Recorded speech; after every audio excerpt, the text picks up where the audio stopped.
Let's follow up on a story that we brought to you last night. And the ICC case against Deputy Prime Minister Uhuru Kenyatta could be crumbling after his defense lawyers questioned the credibility of the case against him following the withdrawal of witness number 4. That's the person whose evidence greatly influenced the confirmation of the cases. Uhuru's lawyers have petitioned the ICC judges to immediately stop his case and refer it back to the pretrial chamber, where judges, before whom they hope that they will drop all these cases on the basis of a lack of evidence.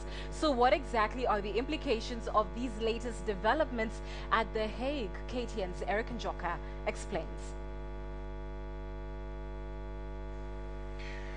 The search for justice for victims of the post-election violence could suffer a big blow, but at the same time offer a huge relief to one of the suspects, Deputy Prime Minister Uhuru Kenyatta, if an application filed at the Trial Chamber 5 seeking to drop his case at the ICC is approved.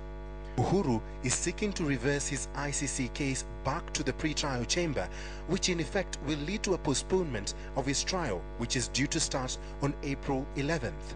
Grounds being the fact that the famous witness number 4 has been dropped from the witness list. Uhuru's lawyers Stephen Kay and Gillian Higgins wrote to the court urging it to reconsider the evidence given by witness number 4, who they claim had over time withdrawn his evidence, therefore removing essential facts that could undermine the confirmation of judge's decision. Witness number 4's profile popped up when it was claimed in court that Uhuru was an eyewitness to a State House meeting to plan the chaos. The witness is alleged to have later admitted lying about another meeting at which he implied Uhuru was present when he allegedly met with Mungiki personnel on November 17, 2007. I think the principle that we must all accept is that you are innocent until proven guilty. And that being the case, the outcome of the court proceedings itself is what one can then use to say whether one is guilty or not and whether a nation will deal with you or not. But as of now, even without hanging over you, there is, you are innocent. And we have been told severally that we cannot travel, we cannot do this. We have never been received any ban from any country. The Deputy Prime Minister has now listed demands to the ICC, one of them stating that the case against him cannot now stand on its own feet, as it was confirmed on the basis of what he terms fraudulent evidence given by witness number 4. This will change. So He adds that ICC prosecutor Fatou Bensouda had stopped relying on the evidence on witness number 4, and therefore the case before the court was not the same one as the one which was confirmed.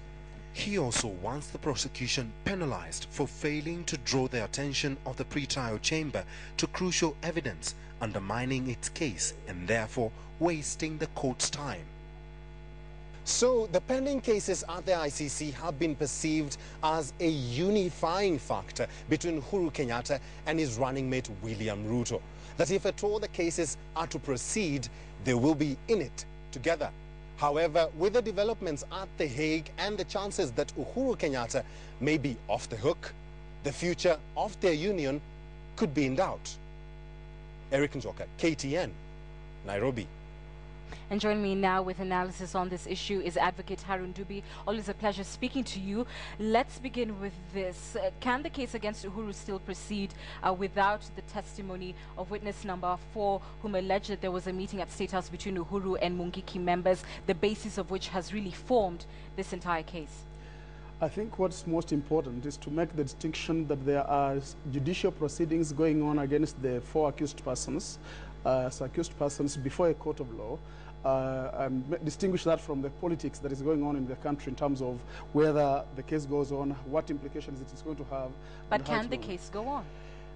The case will go on, yes, because the witness may have withdrawn. I do not know the circumstances under which he withdrew, but remember this, that there are certain witnesses and some amounts of evidence or quantities of evidence that the prosecutor has been permitted by the court not to disclose, even to the defense. So it is possible that the case could continue without OTP4.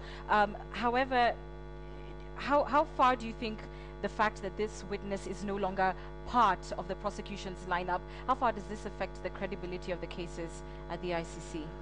What I would like to say is this, that as a judicial process, and the prosecutor has a duty to prove her case. The prosecutor has evidence in terms of documentation. There are other witnesses. There is all manner of evidence, circumstantial and direct evidence that she can use to try to link and create that connection that that witness number 4 was probably more convenient to prove.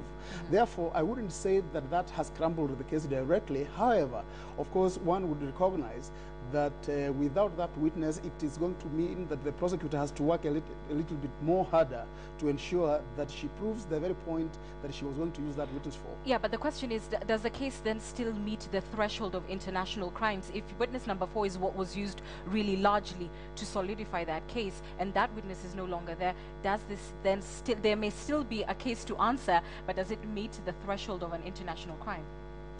Because we do not know all the evidence that the prosecutor presented before the pre-trial chamber that admitted the cases, you cannot say, one cannot safely say that therefore the case, or there is insufficient evidence to meet the threshold. I would like to say that so long as the evidence, the case is ongoing, recognizing that the accused persons are still required to attend court, and the pre-trial conference is going to be held very soon, the case is still ongoing as a case.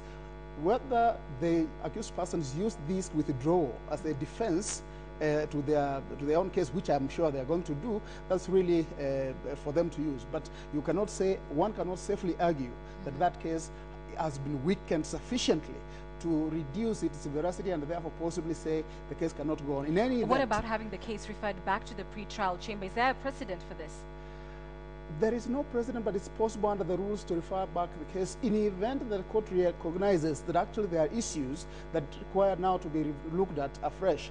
However, there is also this possibility, like in any other court, that when you do not have this evidence, it is a defense question for them to say, without this evidence from witness number 4 or any other witness, we cannot be convicted. Therefore, be used as a defense issue rather than to say, refer it back to the pre-trial chamber, because the pre-trial chamber is what lawyers in Kenya would call functus official. They have finished their job. Yes, I just want to press you with one last thing. How far, Right. and I know you said you don't want to touch on the politics, but we must go there because this case does affect what is happening here at home. How far do you think this particular issue will affect local politics?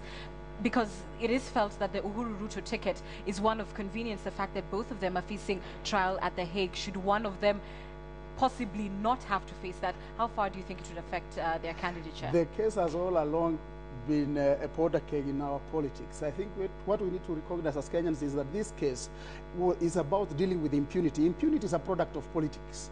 And therefore, whichever way it goes, whether Uhuru Kenyatta and Ruto are convicted or not, that is not the issue. I think it's important perhaps for the Kenyans to know that this case is not just about those 2 or 4 accused persons, but it's about the victims, about Kenya, about the integrity of a criminal justice system in this country.